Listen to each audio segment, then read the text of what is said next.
Si se fijan, en esta parte superior tenemos el nomograma en unidades métricas y en la parte inferior el nomograma en unidades inglesas, ¿sí? Si vemos en la parte superior, entonces decimos que para que nosotros podamos definir si está en un tiempo caluroso o en un tiempo frío, entonces tenemos que primero tener la temperatura del aire. Entonces digamos que en Cochabamba tenemos, por decir, 22 grados, ¿sí?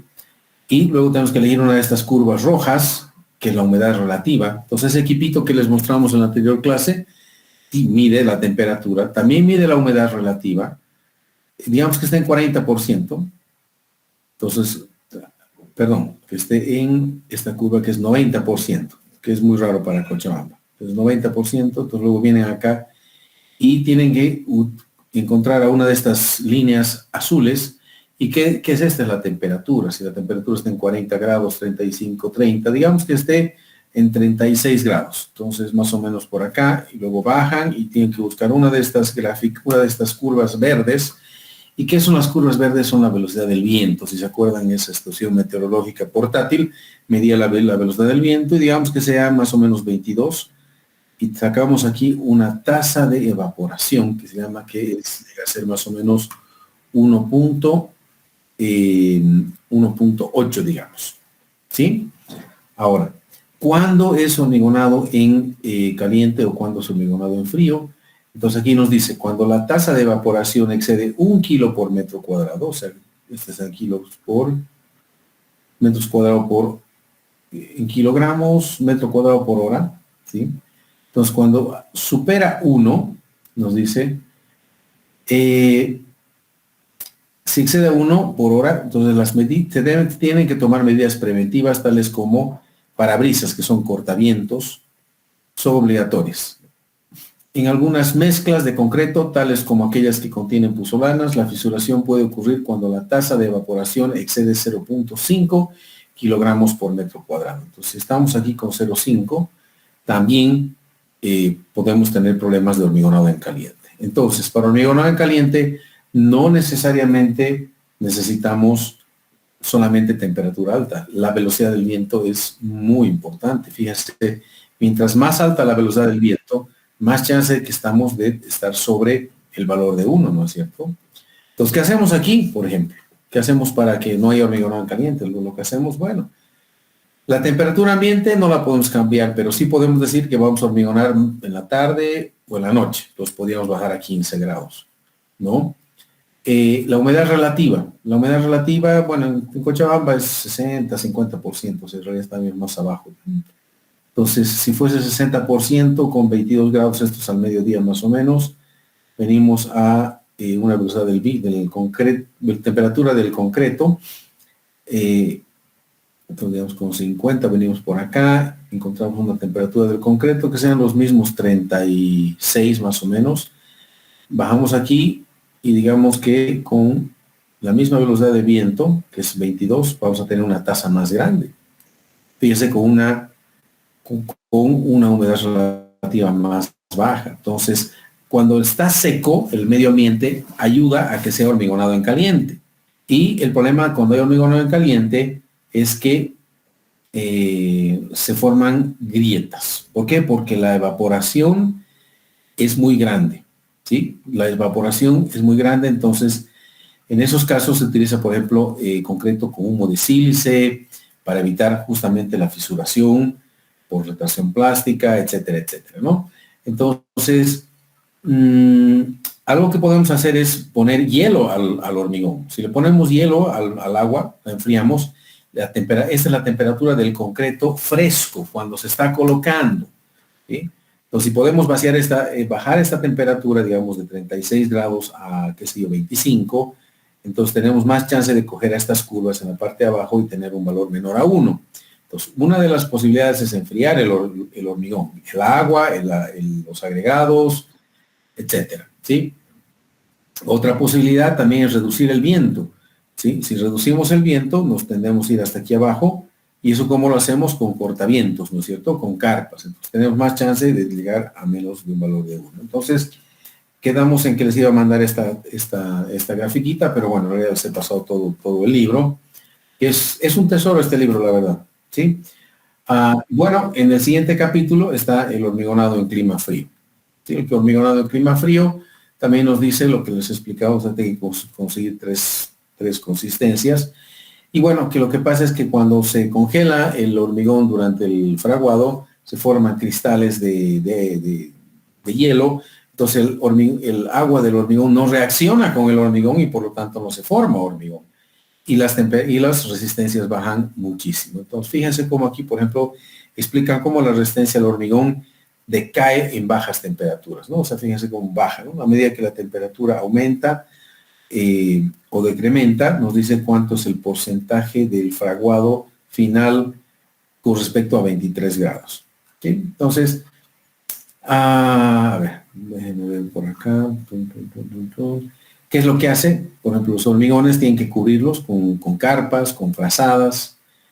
Tienen que poner, fíjense aquí, unas pantallas también de plástico para evitar que el viento helado, frío, llegue a la superficie que se está hormigonando. Depende mucho también de la temperatura del hormigón. También el hormigón a veces hay que calentarlo. El hormigón no puede llegar muy frío, no se puede utilizar agua muy fría, entonces habrá que calentar el agua, como que a nosotros nos ha tocado muchas veces calentar el agua. Y eso depende del espesor. Por ejemplo, si ustedes tienen una losita que tiene menos de 30 centímetros de espesor, o sea, o 300 milímetros, entonces el hormigón tiene que llegar mínimo con 16 grados centígrados a obra. Si van a vaciar un elemento más grueso, entre 30 centímetros y 90 centímetros, sí se puede tener una menor temperatura de llegada a la obra. ¿Por qué? Porque el hormigón, cuando está en más masa, genera más calor y por lo tanto se permite menos temperatura, ¿no? Pero ya también se puede tener problemas de hormigonado en masa. Y fíjense, hay ecuaciones, por ejemplo, para estimar cuánto va a ser la temperatura del hormigón en función de la temperatura del agua, la temperatura del cemento, la temperatura del agua nuevamente, la temperatura de los agregados gruesos, la temperatura de los agregados finos. ¿Sí?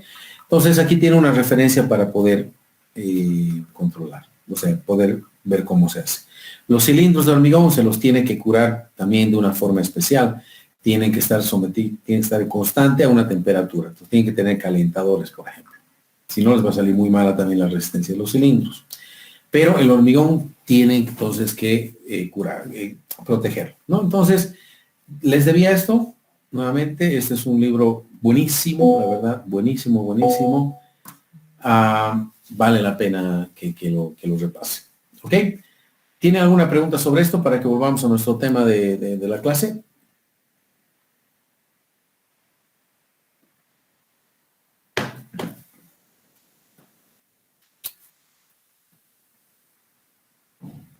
Bueno, supongo que no, pero ¿se está escuchando? Sí, que te escucho muy bien. Ok. Bueno, voy a cerrar esto entonces. Ahora, les he pasado este otro documento, y ya les había dado una tarea, ¿no es cierto? Un cabezal que estaba sometido a unas cargas. Y este es un estudio de suelos, ¿ya? Se ha hecho un ensayo de veleta de corte, por ejemplo. Denle una mirada a esto. Espero que ya haya empezado a hacer algo del proyecto, por lo menos dibujando algo. El día sábado hemos quedado en que van a llevar sus computadoras para trabajar con computadora y bueno, poder aclarar dudas, ¿no es cierto? Podemos empezar a hacer este trabajo el sábado y empezar a aclarar un poquito en la clase. Pues por favor ya vayan avanzando en esto para el día sábado, ¿ok? Tenemos ensayos de compresión no confinada. ¿Qué es esto? Básicamente es un cilindro de hormigón que está sometido a una carga vertical y cuando llega una cierta deformación se dice que llega una carga máxima, se grafica la carga versus la deformación unitaria y como ustedes ven aquí llega una carga máxima y después disminuye. Este valor máximo de aquí arriba se llama Q sub U y si dividimos que es más o menos, vamos a acercarnos, más o menos debe ser 150 kilonewtons por metro cuadrado y ese valor de 150 lo dividimos entre 2 y se vuelve C sub U, que sería 75 kilonewtons por metro cuadrado, ¿no? ¿Para qué necesitamos esto? Porque nos van a pedir para bueno, primero nos van a pedir el C sub U para el estrato al cual corresponde esta muestra Y después nos van a pedir que para este máximo valor, ¿cuánto es la deformación unitaria? Va a ser 16%, o sea, 16 entre 100. Esa es la deformación unitaria, al 100% de carga. Y después al 50% de carga, vale decir, si esto es 150, más o menos a 75, que quedaría por acá. Ustedes vienen en forma horizontal y bajan y van a ver que tiene una deformación unitaria más o menos de 5%. Entonces, esta va a ser la deformación unitaria al 50% de la carga. Y no solo tenemos un corte directo, sino que tenemos varios que están más adelante. Yo no sé por qué no estoy mostrando los otros, pero creo que hay 3 cortes directos en este ensayo, ¿no? En realidad me voy a, bueno, ¿qué más tenemos en el ensayo? Tenemos veleta de corte. La veleta de corte nos sirve para saber el valor de C sub U, entonces a distintas profundidades. Hemos utilizado la veleta de corte para determinar C sub U en varios puntos. Fíjense, está en 19, 21, 31, 49, 80, 82. Es bien aleatorio, pero tampoco está, fíjense, algunos valores 80, 70, están cerca a los valores que hemos determinado, que este valor que hemos determinado acá. En todo caso, este valor es mucho más preciso, ¿no? Y estos valores de aquí nos ayudan a ver cuál es la variabilidad más o menos de este valor de C sub U. ¿Ok?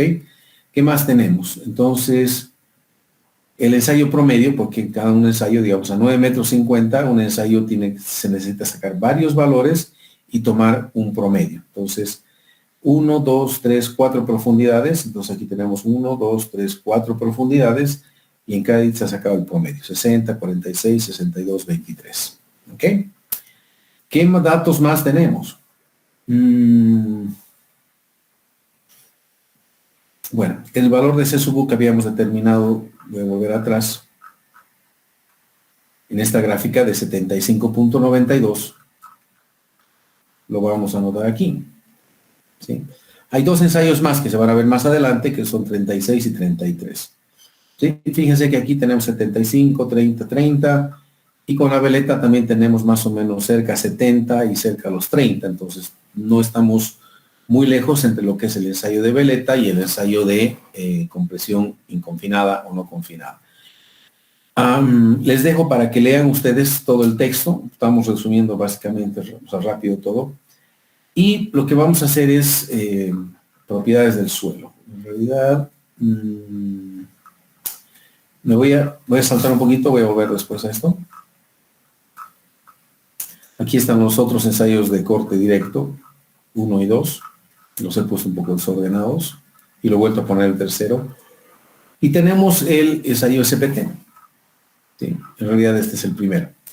Tenemos a 1, 2, 3 metros de profundidad, 4, 5, 6, 7. Seguimos arriba. 8, 9, 10, 11 y algo metros de profundidad. ¿Sí? ¿Qué suelo tenemos?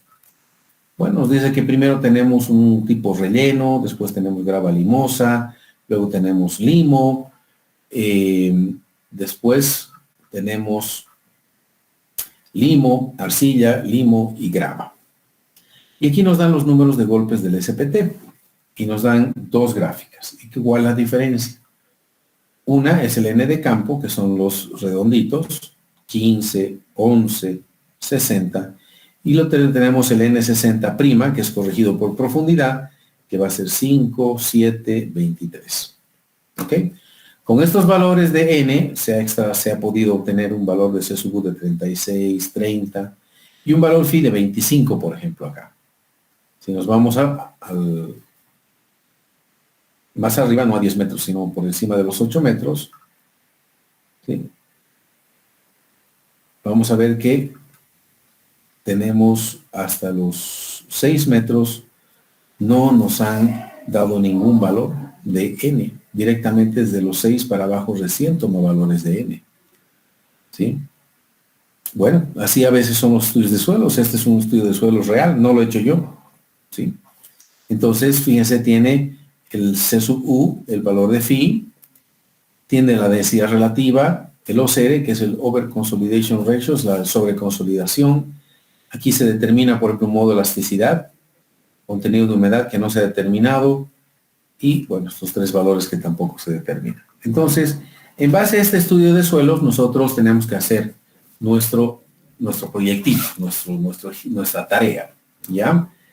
Y en la clase habíamos dibujado esta estratificación. Creo que le había puesto 6 metros. Aquí está más preciso, 6,37.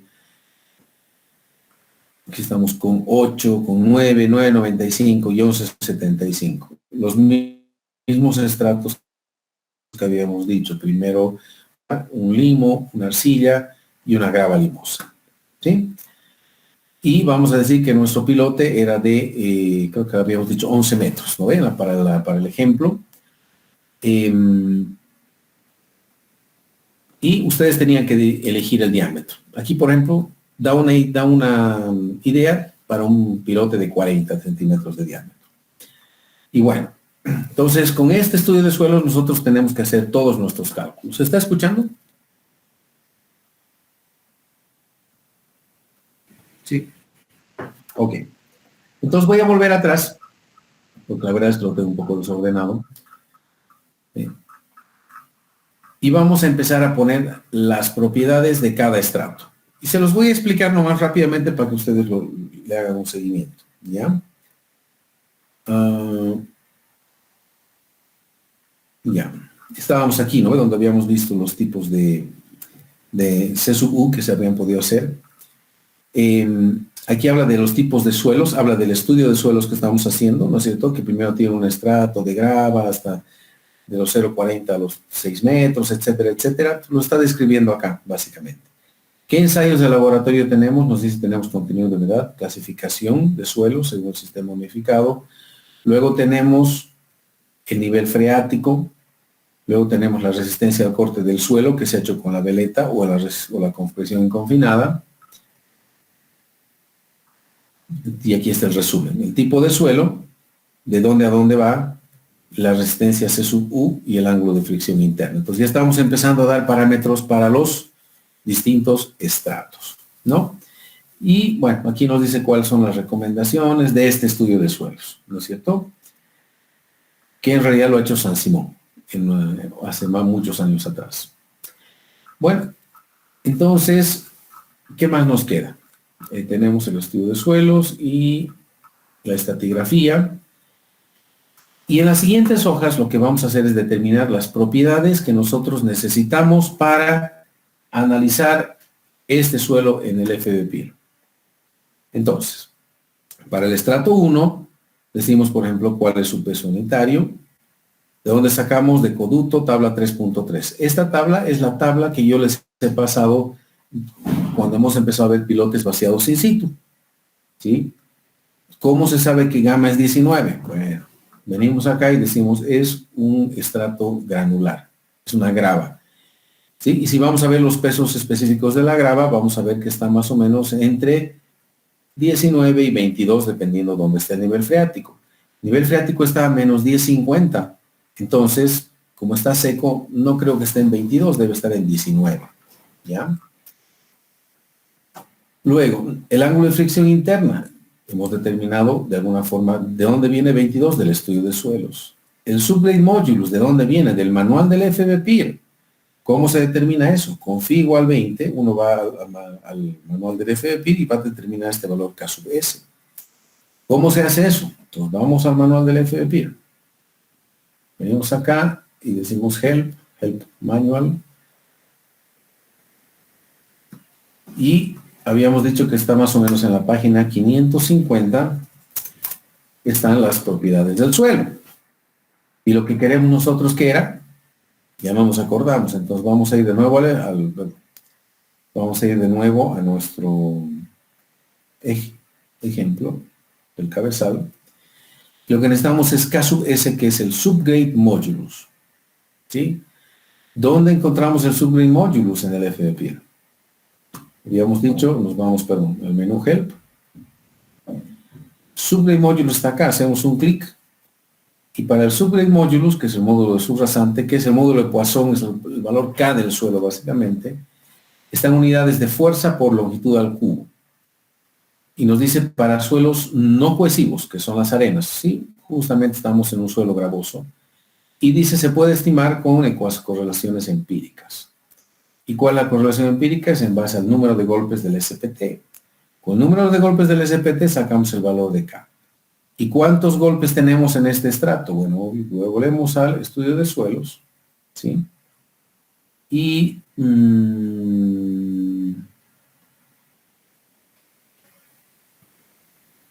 ya.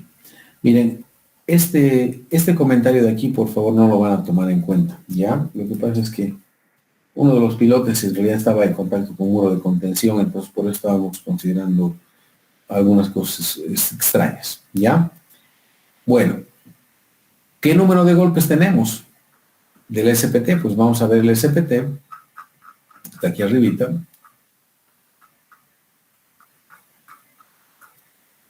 Y para el primer estrato, ¿dónde está? Me confundí, debe estar más abajo, perdón.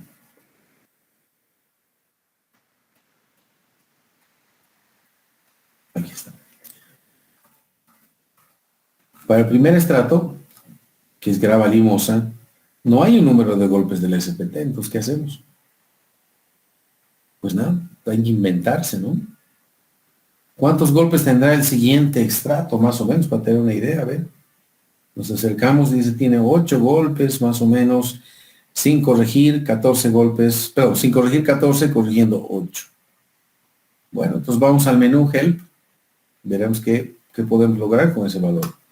Si fuese 8, más o menos, por aquí estamos, veremos esta curva, y nuestro valor K sería 20, pero es 20 pounds per cubic foot, o sea, libras por pie cúbico.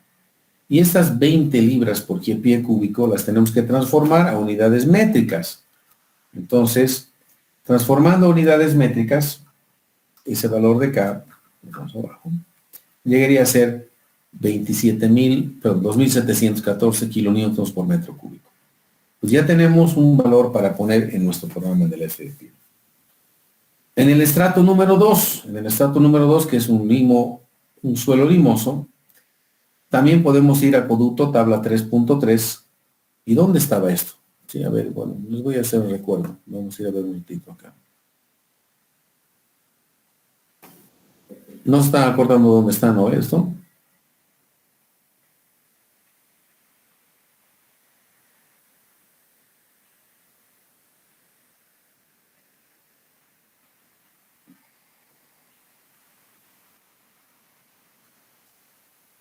Cuando estábamos viendo pilotes vaciados in situ, en suelos no cohesivos que son las arenas, habíamos empezado a ver esta tabla, ¿sí? Esta tabla donde nos decía, dependiendo del tipo de suelo, ustedes tienen unos ciertos pesos para el suelo, tanto cuando están por encima del nivel freático como cuando están por debajo del nivel freático. Y esta es la tabla 3.3 de acueducto, que es exactamente la que estamos haciendo referencia. Entonces, vamos a ver un ratito. Primero teníamos una grava, ¿no? GP, GW, no sabemos si es bien gradada, mal gradada, pero está en estos 3 casos las gravas. Entonces, se fijan, estamos encima del nivel freático, en kilonewtons por metro cúbico debería estar entre 17 y 20, 17 y 22, 16 y 20. Por eso hemos tomado un valor de 19, ¿no es cierto? Y nos vamos a ver qué valor habíamos utilizado para la grava, que era el estrato 1, el gamma era de 19. Ahora, para un estrato limoso, que es el estrato número 2, ¿qué valor de gamma tendríamos? Entonces nos vamos nuevamente a esta tablita, que ya hemos visto, como os digo, cuando habíamos visto pilotes vaciados in situ, análisis basados en propiedades del suelo, suelos no cohesivos, ¿sí? Para limo, que es ML, este de acá, sobre el nivel freático, oscila la carga entre 11 y 17.5. Un promedio, digamos, podría ser un 14, 15 más o menos. Entonces veremos qué valor vamos a utilizar. Pues 14 y medio. ¿Sí? Ahora, ¿qué ángulo de fricción interna tenemos? A ver, vamos a ir a ver el SPT. Para este estrato D, estamos en el estrato 2, que es un estrato de limo. ¿Sí? Vamos a ver el número de golpes y el valor phi. En el estrato 2, el estrato 2 es el limo, ¿no es cierto? Si vamos a ver en la perforación, el estrato número 2 es el limo. Entonces estamos en el segundo estrato, que es el limo, Y para el limo ya tenemos el valor de C sub U o el valor de phi. Fíjense que aquí nos da un valor de C sub U para un limo. El limo no tiene C sub U, el limo tiene phi. Lo que pasa es que, bueno, a veces las ecuaciones dan para todo. Entonces, phi es 25 y el número de golpes es 8 o 14, ¿no? 8 o 14, 14 es el N70, 8 es el N60. ¿Dónde sale esto? Aquí arriba, el N de campo o el N'70. ¿Sí? ¿Estoy moviendo muy rápido las hojas o logran seguir? Está bien. ¿Está bien? Ok. Entonces, 25 es el phi. Entonces veremos abajo, volvemos a nuestro ejemplo, al estrato 2 el limo, phi era 25 creo, ¿sí? 23 grados estamos poniendo aquí, 23 y se me escapa 25. Déjame ver. Lo que pasa es que el limo sigue aquí abajo y el phi es 25 y deberíamos haber utilizado 25. ¿Sí? Y honestamente no sé por qué le he puesto phi 23. 23 grados, N15, el N70 es 8, el N60 es 9. Este número de golpes no corregido. Bueno, densidad relativa 27. ¿De dónde viene esta densidad relativa? Pues esta densidad relativa viene del estudio de suelo. Si nos vamos arriba, aquí dr es la densidad relativa y para este estrato es 27. Si no sabemos cómo se calcula la densidad relativa, nos vamos al menú Help. ¿Sí? Bueno, este 27 lo vamos a anotar aquí. Densidad relativa 27. Entonces nos vamos al menú Help del FBPIR y vamos a ver cómo se calcula la densidad relativa. Nuevamente nos vamos a la página 550, que es donde empiezan los estudios de suelos. Sí, y si buscamos aquí Jones, Poisson, Shear, no hay densidad relativa. Entonces vamos a ir a buscar un poquito, poco a poco, dónde puede estar. Nos vamos a ir bajando. Voy así, es flotación, Young's Modulus en modo elasticidad. Para arcilla, test clay, el módulo de Poisson, que ya habíamos visto un poco también. Módulo cortante, G, que habíamos visto también un poquitito. El ángulo de fricción interna, fíjense que nos dice para un cierto valor n, en cuánto está el valor de phi, más o menos, una relación muy rápidamente. Aquí están ecuaciones que hemos visto, por ejemplo, que es la de Peck, Hanson y Thorne, que estaba en una de las tareas. Y, a ver, el C sub U, que justamente decíamos era Q sub U entre 2, que podía venir de este gráfico. Subgrid modulus, que acabamos de ver ahorita, que es el valor de K. Y aquí nos dice densidad relativa. Baja, media, alta. Pues estos son valores K, dependiendo de la densidad. Y bueno, y no tenemos densidad relativa, ¿qué hacemos? No está en este menú Help. Si volvemos al ejemplo, pues ¿de dónde hemos sacado este D sub R? Hemos sacado del estudio de suelos. Pero ¿qué tal si no nos dan? ¿Qué tal si solo tenemos el valor de N? Entonces, les voy a mostrar una tablita. Pero un segundito. Les voy a mostrar, aquí ahí tengo una tablita, donde nos dice, dependiendo del número de golpes N60, ustedes pueden ver la densidad relativa, ¿no?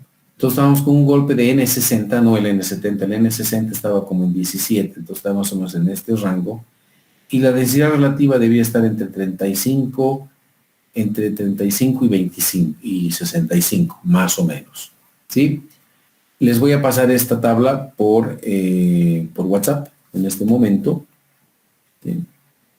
Para que la tengan como referencia. Entonces, más o menos debió haber sido 35 la densidad relativa, pero hemos utilizado 27 porque nos han dado en el valor del SPT. Pues debe ser más correcto, lo mantenemos. Luego nos pide el módulo de elasticidad, y el módulo de elasticidad, no sé si nos dan en este estudio de suelos, vamos a ver.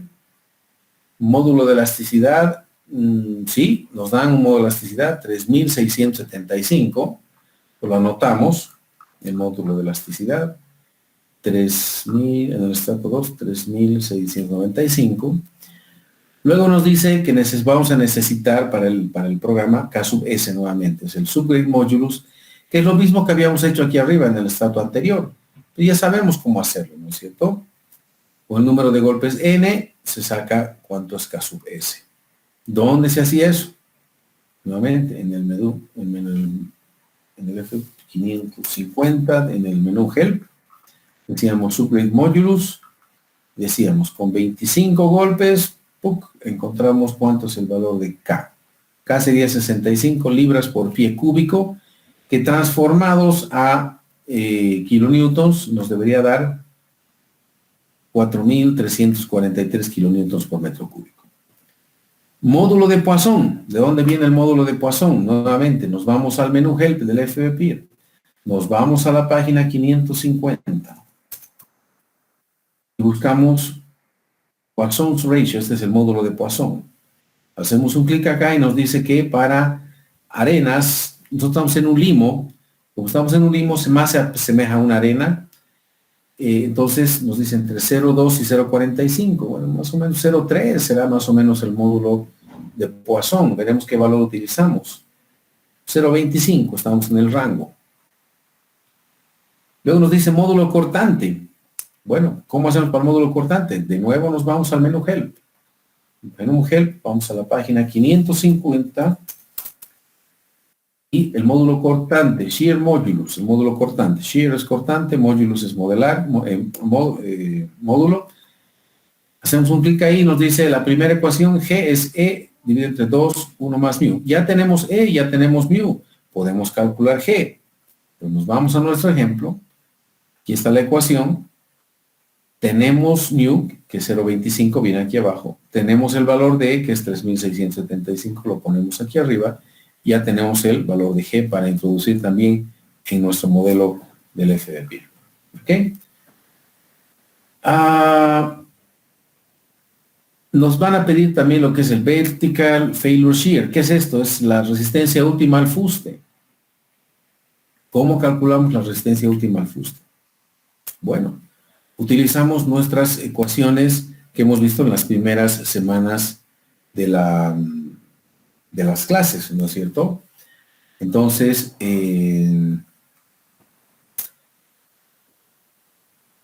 vamos a ver de dónde sacamos este 14. A ver, creo que...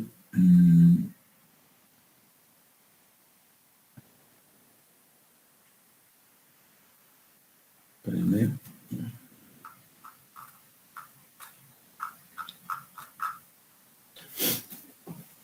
En el anexo E se determina la capacidad portante de los pilotes aislados. En el estrato 1 se utiliza, por ejemplo, bueno, en el estrato 2 que estamos, ¿no? Nos dice es un suelo no cohesivo, esta es la altura del estrato, el peso del suelo que ya hemos visto. Vamos a utilizar el método beta, el método dice la resistencia al fuste es beta por sigma prima B.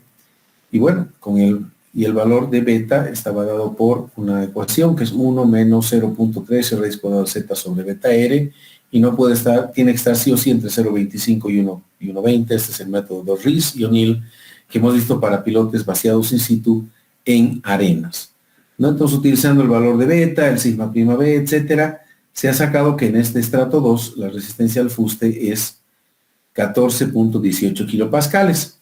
Este 14.18 es el valor que estábamos viendo hace un ratito. Entonces nos vamos a volver a las propiedades del suelo. ¿Sí? Vertical Failure Shear a la menos 51.8. No, perdón, entonces el estrato 2. 14.18. ¿Sí? Entonces de la misma manera vamos a calcular distintos valores en los distintos estratos. El siguiente estrato, que es el estrato 3, es un estrato de arcilla. ¿Sí? ¿De dónde viene esto? Vamos a ir arriba un ratito nuevamente. El estrato 3 es un estrato de arcilla. Acabamos de ver el estrato 2. Ahora el estrato 3 es un estrato de arcilla. Y para el estrato de arcilla decimos, bueno, ¿cuánto es la gama? Bueno, vamos a nuestra tabla, ¿no es cierto? A la tabla 3.3 de Coducto, que está en el ejemplo que habíamos visto en pilotes vaciado in situ en suelos no cohesivos. Y vamos a buscar una arcilla CL, que nos dice que bajo el nivel freático, su densidad está entre 12 y 17.5. ¿Sí? Un promedio más o menos de, no sé, 14, 15. Veremos cuánto ha utilizado. ¿Sí? Utilizamos un poquito más de 15, 16. ¿Sí? Si utilizan 15, el resultado no va a cambiar tanto. No se olviden, siempre hay que hacer pruebas de carga. Del estudio de suelo sacamos que C sub U es 55 kilonewtons por metro cuadrado. ¿De dónde sale esto? Vamos al estudio de suelos, que está más arriba. Estamos en el estrato 3. Estamos sobre el nivel freático. Y el estrato número 3 es el estrato de arcilla, que está justo debajo del limo, que está por debajo de los 8 metros y por encima de los 9,50, CL, arcilla. Y nos dicen que C sub U es 30. El número de golpes está entre 7 de el N es 70 y es 11 el N de campo. ¿Sí? También nos da el módulo de elasticidad, miren, 3677, nos da un contenido de humedad también. Pero este valor C sub U, el de 30, es el primero que nos están pidiendo. Entonces bajamos para buscar, para ver dónde hemos puesto ese dato. Nos vamos estrato 1, estrato 2, nos vamos al estrato 3, el valor de C sub U, 55 kilonewtons por metro cuadrado. El N70 es 7, y el no corregido es 8, acabamos de ver. Módulo de elasticidad también viene del estudio de suelos. También nos va a pedir en el FBPIR el Major Strain a 50% y el Major Strain a 100%. Entonces uno dice, bueno, ¿cómo calculo este valor? Pues bueno, vamos a utilizar los valores de C sub U al 50% y al 100%. Vamos a ver del 100%, mire, 0,18 y 0,16. ¿De dónde salen estos valores? Sí, 0,18 y 0,16. Vamos a ir a ver las que están aquí abajo.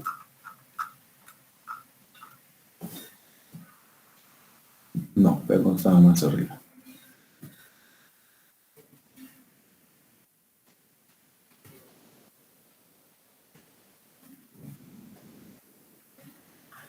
Están las curvas, ¿no? Lo que sí, a ver, vamos a ver, no sé cuál es de este estrato.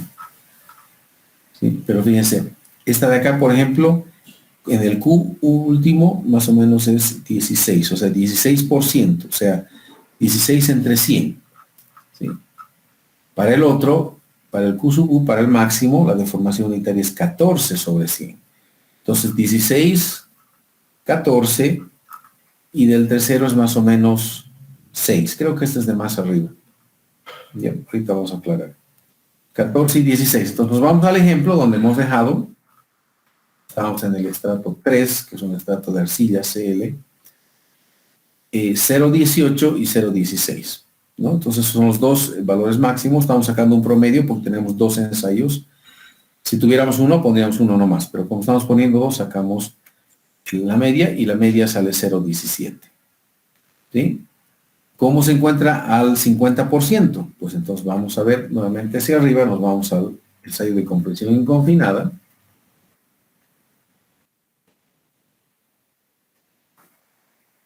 Decíamos, parece que tiene 16.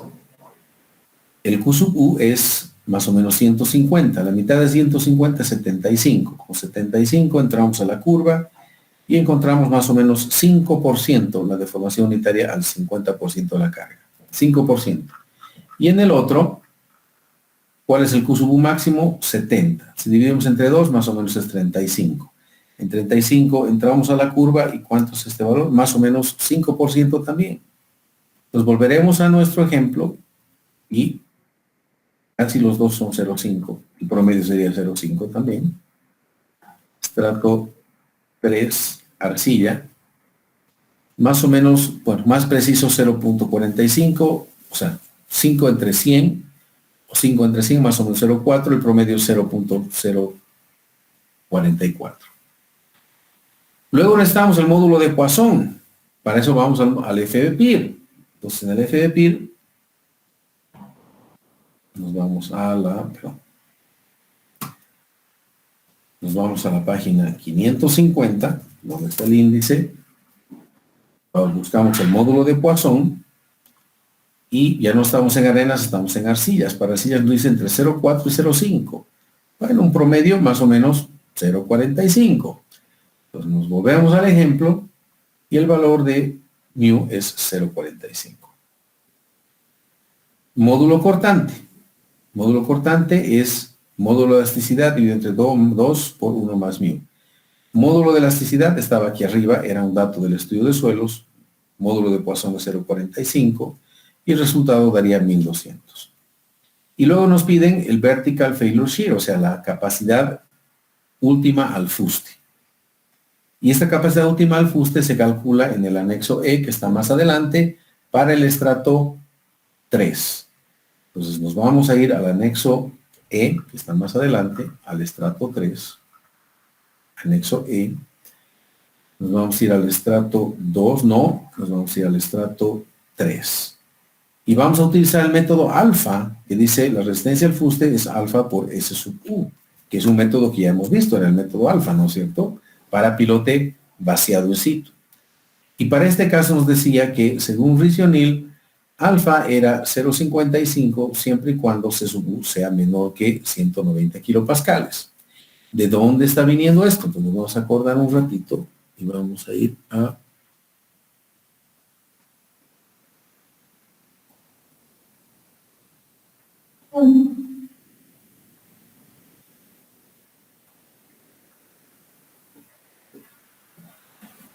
Vamos a recordar, ¿sí?, que una de las primeras clases que hemos visto, tenemos pilotes vaciados in situ, suelos cohesivos que son las arcillas. Para el fuste tenemos el método alfa, que nos dice alfa es, la resistencia al fuste es alfa S sub U. Entonces, si C sub U es menor a 190, según Riccionil, entonces alfa es 0,55. Entonces vamos a utilizar alfa igual 0,55. Volvemos a nuestro ejemplo. Alfa vamos a utilizar 0,55 porque estamos utilizando el método Riccionil. Entonces, este valor de 0,55 multiplicado por C sub U, que ya estaba dado en el estrato, era 50 y algo, ¿no? Entonces, nos da la resistencia al fuste 30.25 kilopascales. Entonces, este valor lo anotamos arriba, en las características del suelo, en el estrato 3. Buscamos el estrato 3, entonces Fs es 30.25. Y bueno, y seguimos de esa manera para el estrato 4, que es una arena que se asemeja al estrato 2. El estrato 5 también es una grava que se asemeja al estrato 4 o al estrato 2. Tiene los mismos parámetros, la forma de determinar es la misma. Entonces, por favor, háganle un seguimiento. Si tienen alguna, me la hacen. Aquí también se determina la capacidad portante al fuste, no solamente para el estrato 2, ni para el estrato 3, pero para el estrato 3 y también para el estrato 4 y para el estrato 5. ¿Sí? Entonces, por favor, es bastante fácil de poder seguir estos cálculos, y con esto ya podríamos entrar al FBPIR. ¿Ok? ¿Se ha escuchado hasta aquí?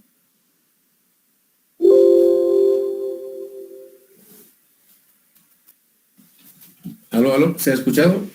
Sí, sí, sí. ¿Tienen alguna duda? Esta es su tarea.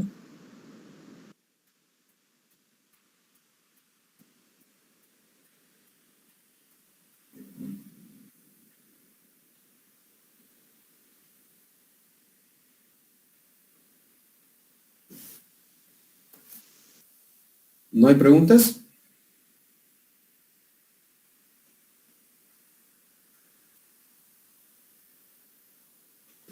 Buenas noches, Bueno, ingeniero. entonces si no hay preguntas, bueno, lo que tendríamos que hacer entonces, voy a cerrar esto, es en el FBPIR, pues entonces ya tendrían que tener generado un modelo, ¿no?, con algún cabezal con el suelo introducido. Habíamos visto dónde se colocan todos estos parámetros, ¿no es cierto? Entonces, a ver, los vamos a ver ahorita. ¿Dónde tienen que entrar? Entonces, me voy a fabricar un suelo. Perdón. Aunque bueno, no, en realidad ya sabemos dónde colocar, ¿no es cierto? Lo único que nos faltaba entonces ahora es ver las cargas, ¿no es cierto? ¿Dónde colocamos las cargas? Pero aquí tenemos un modelo donde tenemos una columna, que nosotros queremos colocar la carga al centro, entonces vamos a abrir un nuevo archivo, File, New, y le vamos a decir que quiero un PyLicap solamente, piloto y cabezal nada más, unidades del sistema internacional, ¿sí? Me hace un cabezal únicamente. Hemos dicho que queremos, le voy a poner el suelo, perdón, la carga, ¿no? Entonces venimos a Load, venimos a las cargas y voy a hacer un clic derecho, voy a decir 3D Mouse Control, voy a hacer un Shift clic en el mouse y movimiento para mover. Luego con el redondito del mouse puedo hacer un zoom. Hago luego nuevamente un clic derecho y le digo ya no 3 de mouse control, sino le voy a decir picking mouse control. Bueno, a ver, node selection, seleccionar nudos. Entonces, hago un clic acá.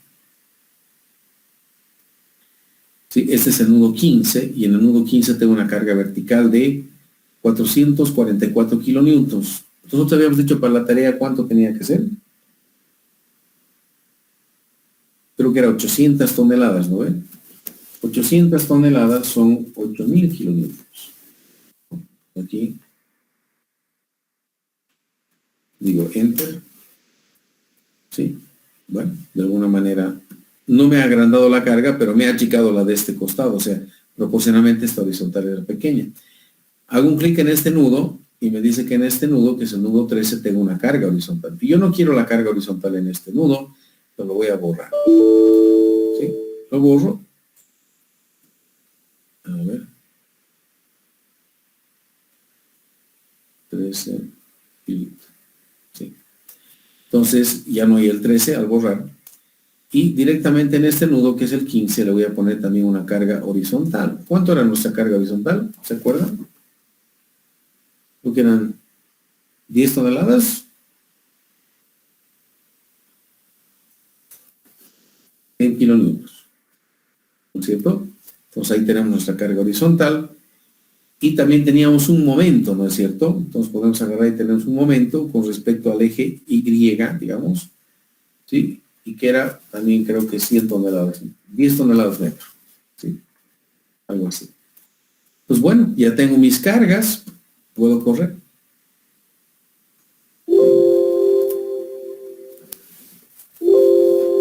Aparentemente corre este programa y ya podría empezar a ver los resultados, ¿no? Entonces, bueno, ustedes tienen que jugar un poquito con el suelo que tienen ustedes, con las cotas. Adelante, ¿hay una pregunta?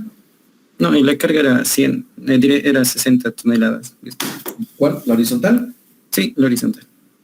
60 toneladas, entonces 60 con 0. Y el momento creo que era 10, ¿no ven? Entonces, a ver, trataremos de hacer correr. Y fíjense, no ha convergido, no aguanta. ¿Qué está pasando? Algo falla. Hay que pensar qué es lo que ha sucedido. Lo que ha sucedido es que le hemos cambiado esta carga porque con 100 daba. Entonces seguramente la carga horizontal es muy fuerte. Como la carga horizontal es muy fuerte, esto se debe deformar mucho a un costado. Entonces, o ponemos pilotes inclinados o aumentamos el número de pilotes. Entonces vamos a ir a PyLandCap. ¿Sí? Y le diré que quiero aumentar pilotes. ¿Dónde está? ¿En qué dirección está la carga primero? Load.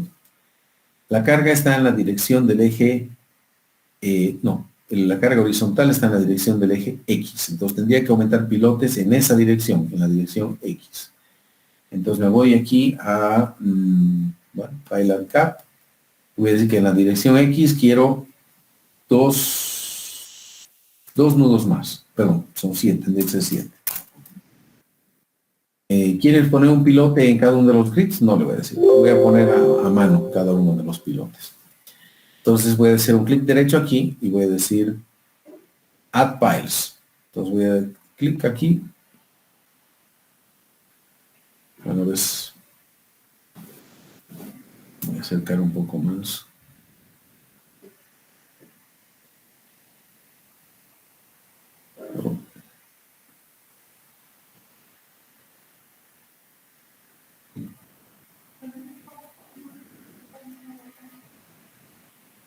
Ya no me quiero matar.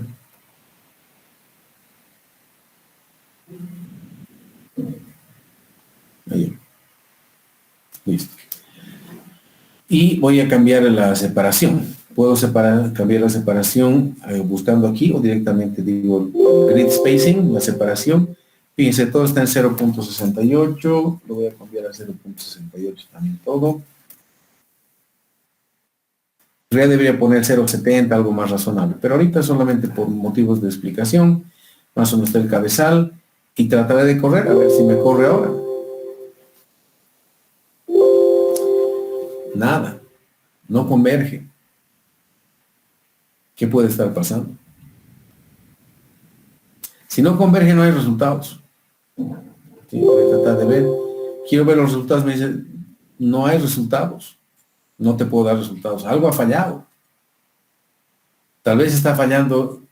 Bueno, no creo que sea en carga vertical, porque no hemos cambiado la carga vertical. Entonces podemos ir a análisis settings un rato.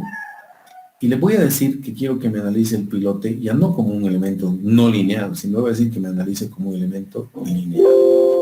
¿Ok?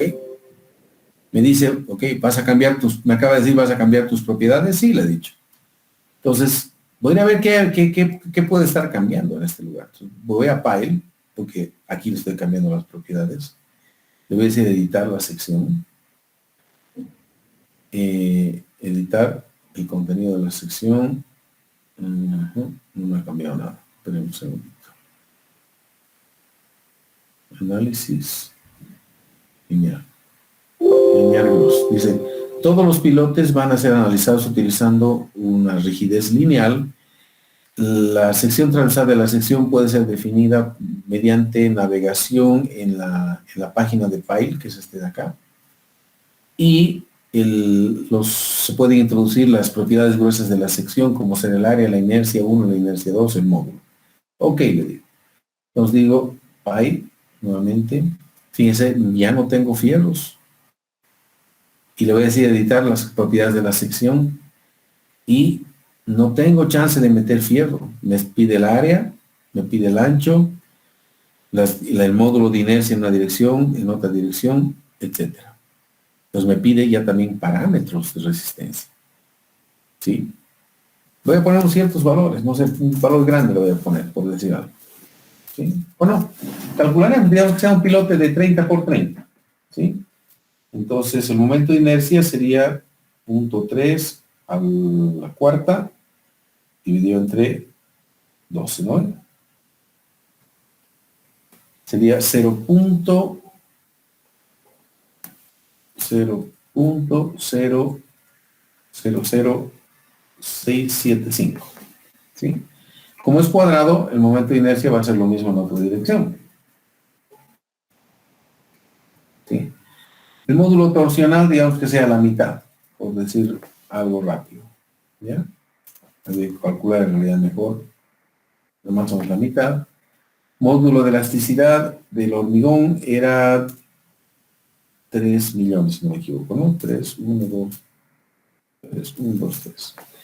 Módulo cortante, más o menos que sea unos 200.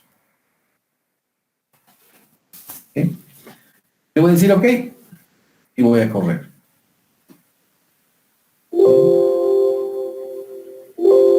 Y me dice que hago análisis completo. Cuando desaparece esa ventana es porque el análisis está completo. Ahora, si voy a ver los pilotes, ¿no?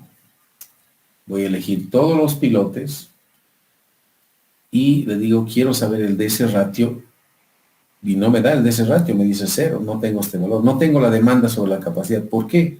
Porque no le he puesto pilotes, o no le he puesto fierro, no le he puesto F'C, no sabe si es que va a aguantar este piloto. ¿Sí?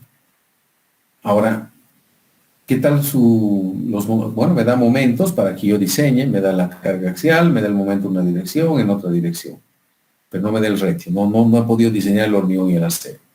Entonces, ¿qué hago? Pues, así es un análisis lineal. Ahora veremos qué pasa con la deformación. Si me voy a ir al icono de aquí, fíjense, esa carga horizontal es muy fuerte. ¿Sí? Y además me tuerce el elemento.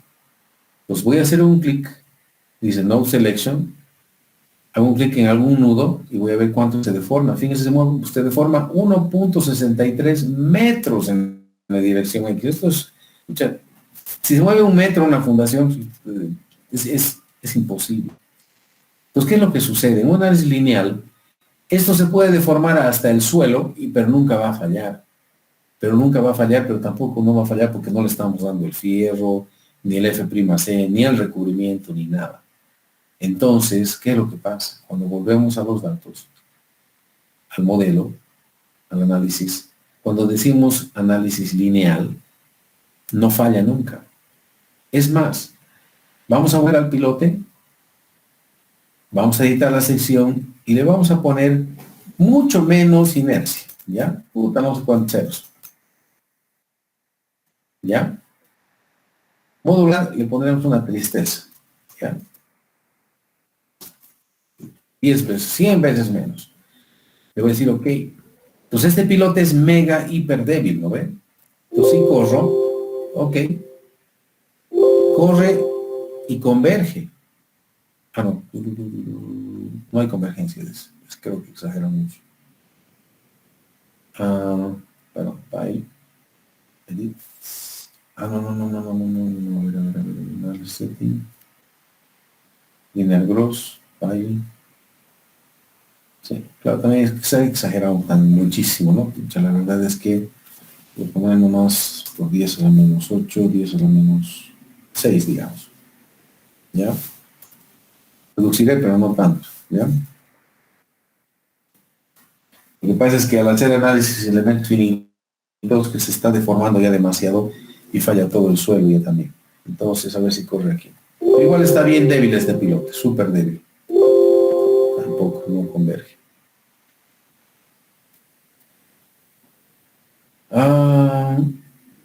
Editar, a ver, de nuevo.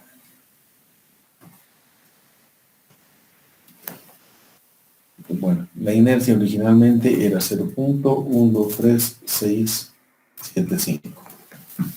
Perdón, no me salió. 0.12365. Te había dicho 0.1233, la mitad. Esto era 300.000 tenía que haber sido este, 200.000 tenía que haber sido este, a ver, ok. No, perdón, 3 millones era el módulo de elasticidad, perdón. File, edit, 2 millones, ok. Nuevamente voy a correr. ¿Sí? Hay convergencia, pero la deformación es muy grande. ¿Cuánto era la deformación? Otra vez vamos a ver que tenía que ser más o menos 1 metro, ¿no ven? ¿Sí? Hacemos un clic en algún nudo y nuevamente 1.70. Ahora sí, vamos a hacer un cambio, pero ya no tan drástico, la verdad es que he exagerado demasiado. ¿Ya? Entonces editamos y le vamos a reducir a la mitad la inercia. 3 aquí, 3 aquí, 1 acá, y le vamos a reducir 10 el módulo de elasticidad, a ver. O no, a la mitad, que se vuelva 15, ¿ya? La mitad, y que se vuelva 10. Entonces, es la mitad de débil. Entonces correremos, veremos si va a correr o no. Corre. Nos vamos a ver los resultados de la deformación aquí arriba.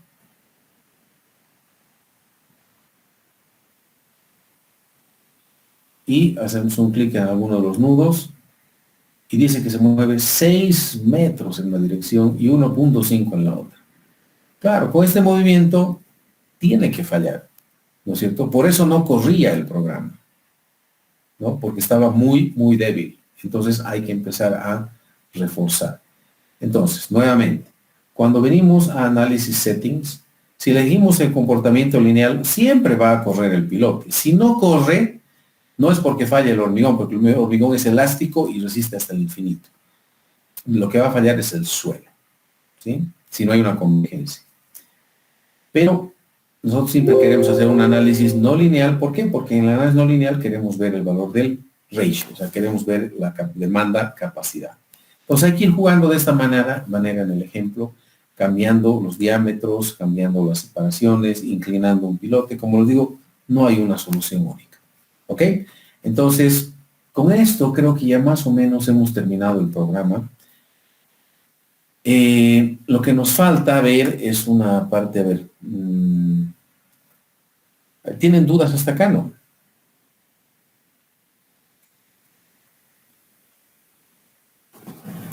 ¿Se está escuchando?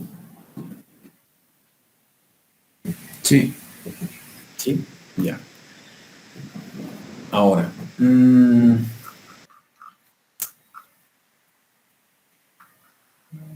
voy a volver a nuestra presentación de la clase un ratito. Y habíamos visto lo que era un grupo de pilotes, habíamos visto lo que es la eficiencia. Vemos que el FDPIR nos pide también un valor de eficiencia a ratos. Pero este método del FDPIR es un método muy moderno. Y para poder entender eso, hemos tenido que hacer un análisis de elementos finitos, como es esto de acá, para entender cómo funciona el programa. ¿Ok? Y hemos visto que aquí hemos hecho un análisis lineal del suelo y en el FDPIR está haciendo un análisis no lineal. Está haciendo algo similar a esto. Es más, utiliza una curva verdadera. ¿Sí? Y al hormigón también lo trata con una curva verdadera. Después hemos visto cómo son más o menos algunas distribuciones de grupos de pilotes. Hemos visto que los grupos de pilotes a veces son más complicados que un solo suelo. No es cuestión de sumar todas las resistencias de los pilotes. Y en los métodos tradicionales lo que se hacía es asumir que, que había una zapata equivalente a una cierta profundidad. Pero esto es un método antiguo. Igual sirve para revisar un poco. Pero ahora existen cosas nuevas como este programa de FDPIR. Por favor, denle una leidita a esta parte de este texto. Es todo lo que hemos visto. Es un resumen. Y les recomiendo que lo lean porque seguro que hay una pregunta para el examen de aquí. 100%. Igual, llévenselo. Llévenselo. O sea, entonces, o sea, lleven al examen. ¿Sí? Pero con certeza les voy a preguntar algo de aquí, 100% en el examen, ¿ya? Entonces, léanlo, entiéndanlo, es lo que hemos visto, ¿sí? Aquí se muestra un poquito bueno, cómo es el programa, que ya lo hemos visto nosotros más a fondo. Aquí se muestran los resultados en los pilotes, también ya lo hemos visto más a fondo, tenemos una tarea. Se pueden ver los resultados no solamente del hormigón, sino también del suelo, ¿sí? Y bueno, ¿cómo se hacía antes para diseñar un... Hasta las 10 hemos quedado, ¿no ve la clase?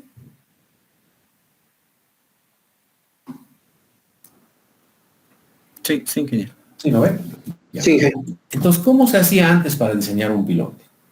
Lo que se hacía antes para diseñar un pilote era utilizar esta ecuación. Y esta ecuación es una ecuación de carga axial pura. ¿Ya? Entonces, el diseño de los pilotos para vaciados in situ, básicamente no había cómo saber el momento. ¿Cómo podría saber el momento por una carga axial? Es muy difícil, necesitas un programa como el FPIR. Entonces, antes lo que se decía es que el piloto iba a resistir solo carga vertical. Y para carga vertical se dice que la carga axial es como de una columna, 0,85 de F'C por el área del concreto, es la resistencia del hormigón, más Fy por AS es la resistencia del acero, por un valor phi, que es un valor de minoración de resistencia que viene del que viene del ACI, que nos dice que phi es 0,75 para estribos en espiral, 0,80 para estribos independientes, ¿sí? Esto para carga axial pura, ¿no es cierto? Y beta A y BA es un factor de excentricidad. Lo que pasa es que la 6 nos dice, yo no creo que la carga sea perfectamente vertical. Mínimo va a tener una excentricidad. Entonces nos dice que 0,85 o 0,80 también dependiendo de las espirales. Pero este cálculo es muy triste porque este es axial puro. Nosotros en el FDPIR estamos diseñando flexión con axial, es un cálculo mucho más preciso. Pero bueno, esto es lo que se hacía antes cuando era difícil de calcular los momentos. Ahora, de esta manera se calculaba el acero y el hormigón para un pilote. Ahora, la cantidad de acero se decía que debía ser mínimo el 1% del área del hormigón. ¿Ya? Eso es lo que se decía.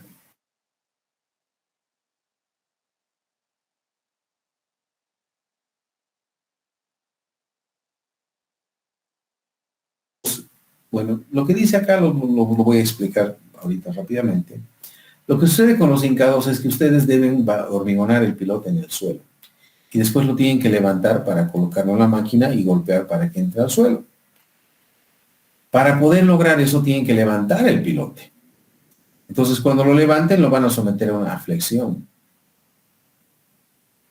Entonces uno dice, ¿qué hago para que la flexión sea la mínima? Pues puede ser que levante de los L tercios en los costados, o L cuartos en los costados, o puede ser que levante a una cierta distancia de la punta, o a L tercios, o a L cuartos, o a L quintos, o directamente de la cabeza o del centro. Pues para cada uno de estos casos, que es el A, B, C, D, E, F, están aquí, A, B, C, D, E, F, G, nos dice que el momento es W, que es el peso del pilote, por la luz del pilote, dividido entre 40, o dividido entre 32, o dividido entre 8. El menor de estos 12 son máximos momentos flectores. ¿Cuál es el menor momento flector de estos 7 o 8 casos? Bueno, el que tiene el denominador más grande, el de la figura A, es el que tiene menor momento. Entonces lo que no tendría que hacer es decir, bueno, voy a levantar de L tercios. Así tengo el menor momento. ¿Sí? Pero cuando usted está en la obra, se dan la vuelta y los operadores levantan así, de este lado.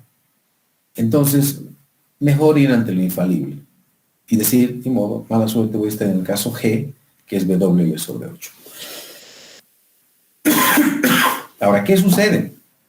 Estas fuerzas, este momento flector, por lo general, es más grande que el del FDP. O sea, si nosotros tenemos término acá, ¿sí? Bueno, aquí va a haber un momento flector muy grande, ¿no es cierto? Porque este cabezal se va a mover y entonces va a haber un momento muy grande en la unión entre el cabezal y el pilote. El pilote va a tener un momento muy grande. Entonces, cuando nosotros vamos a trabajar con pilotes hincados, siempre, aparte del FDPIR, siempre hay que verificar este momento de izaje. Y por lo general este momento de izaje va a mandar el diseño. Ahora, ¿qué tipos de pilotes existen en el mundo? ¿De qué dimensiones y con qué fierro? ¿Sí? Bueno, para los pilotes hincados, que le llaman piles, ojo que uno busca piles creyendo que es pilote y puede ser vaciado o hincado. Piles en Estados Unidos es pilote hincado y vaciado en sitio es drill shaft. ¿Okay? Entonces, fíjense, esto es de la norma de la PTI, de la PCI, del Precast Concrete Institute, o sea, el Instituto de Concreto Prefabricado, y nos dice que existen pilotes cuadrados, cuadrados con hueco, octogonales con hueco, circulares con hueco, para los pilotes hincados. Y fíjense que nos dan distintas dimensiones, nos dicen en pulgadas. 10 pulgadas, que debería ser 25 centímetros, 12 pulgadas, que serían 30 centímetros, nos dice si es sólido o qué tamaño es el hueco, de 11 pulgadas es el hueco, por ejemplo, de uno de 20, qué área tiene. Esto es para pilotes cuadrados, estamos hablando de este o de este de aquí. Para un pilote de 10 por 10, el área es 10 por 10, 100.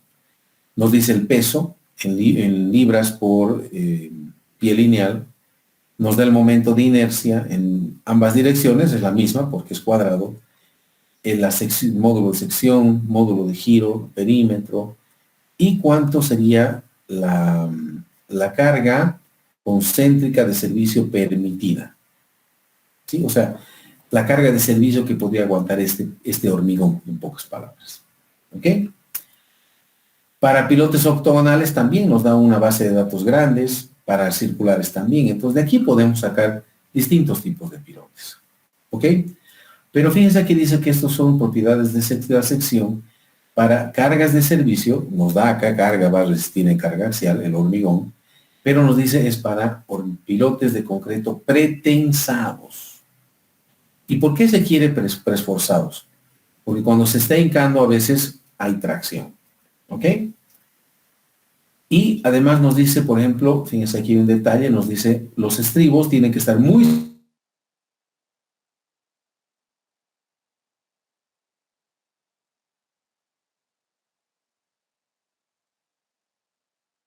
Y después tenemos una separación entre estribos de 6 pulgadas. ¿Sí? De igual forma en la cabeza. ¿Por qué en la punta y en la cabeza pone más estribos? Porque cuando se está golpeando el pilote, existe una concentración muy grande de esfuerzos en la punta, si es que le vamos a dar una roca, y existe una concentración de esfuerzos muy grandes en la cabeza porque le estamos dando palo con el martillo de hincado. ¿Sí? Bueno, entonces, no solamente hay bases de datos para pilotes hincados, pretensados, sino también que hay también pilotes de bueno, es también, no es lo mismo, es más, usan siguen preesforzados, siguen preesforzados. Luego tenemos pilotes metálicos, por ejemplo, pilotes H. No es cuestión de hincar cualquier pilote metálico, porque se les va a pandear las alas, se les va a doblar todo. Los pilotes que se hincan sí o sí tienen que ser elegidos de esta tabla. No hay otro chance, por si acaso. ¿Ya? Es muy peligroso hincar un pilote H que ustedes decidan fabricarse, porque se puede torcer, romper todo.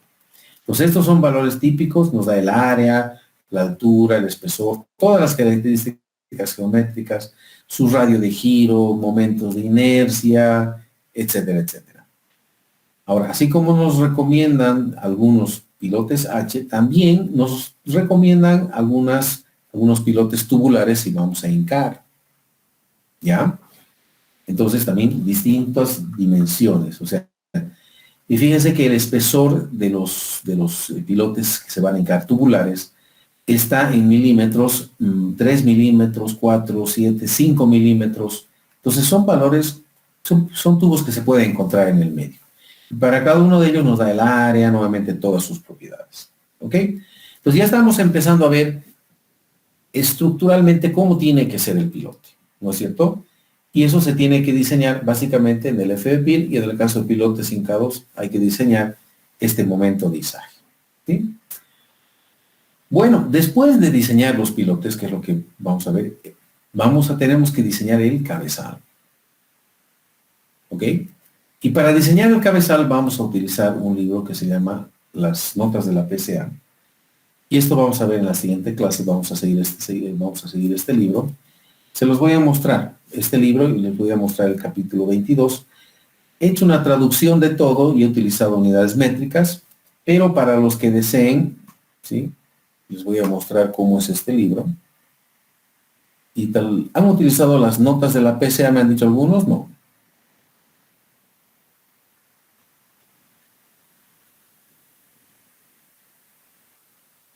¿Se escucha lo que estoy hablando? Sí. ¿Sí? Ya. ¿Han manejado este libro, las notas de la PCA? ¿Lo tienen? Para ver cómo voy a encarar el curso, o sea, la siguiente clase. O sea, por eso quisiera que me comenten.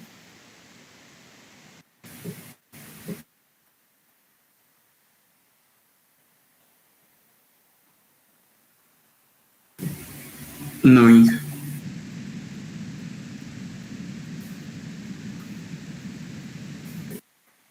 ¿No? No. Ya. No, A ver.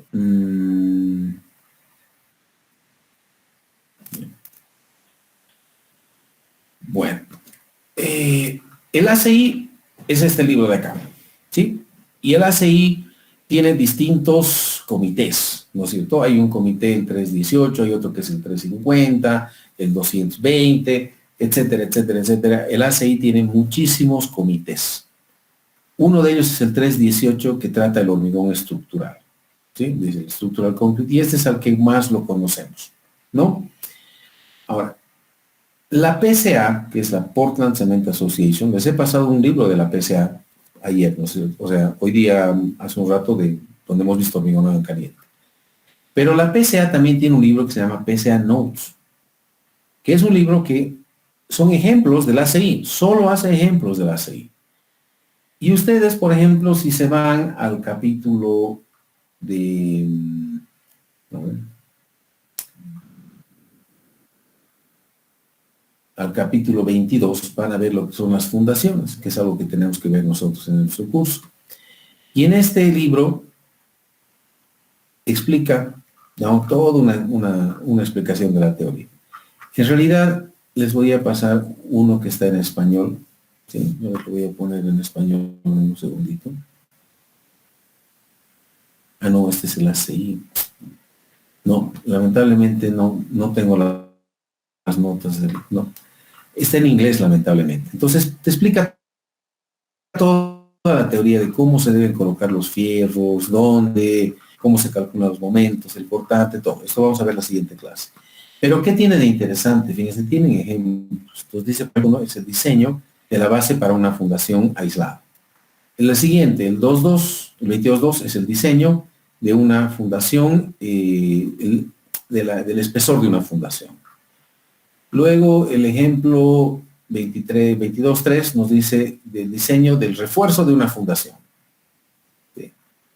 Y si se fijan aquí, dice cuál es la referencia en el código. A medida que se van haciendo los ejercicios, por ejemplo, dice, ok, voy a utilizar esta ecuación. ¿De dónde viene? Viene del ACI 15.4.2.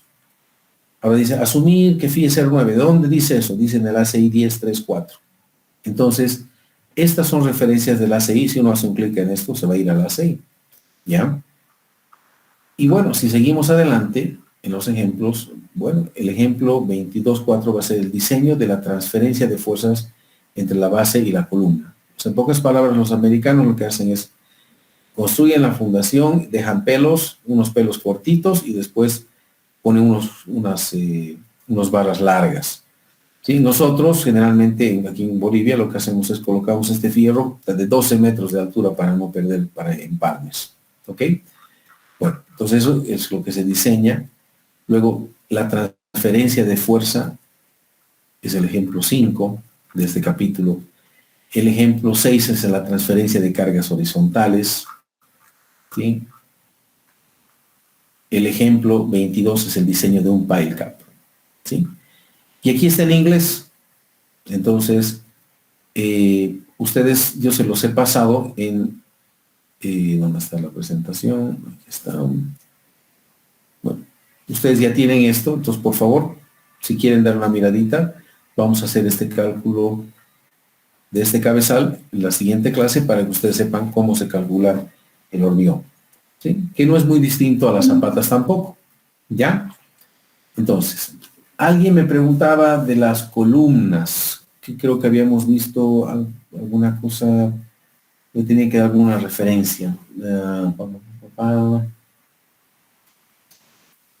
Sí, los efectos de esbeltez. Esto, por ejemplo, está aquí, Design for Slenderness Effects. ¿Sí? Uno se clica aquí en el capítulo 11, si se va al ejemplo 11.1 o al 11.2, ¿sí?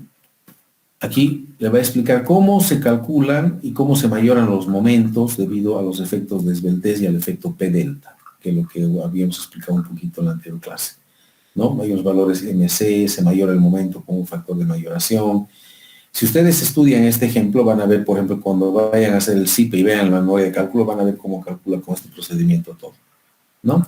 Entonces, me preguntaron esto, entonces en el capítulo 11 están esos. En el capítulo 7, no, sí,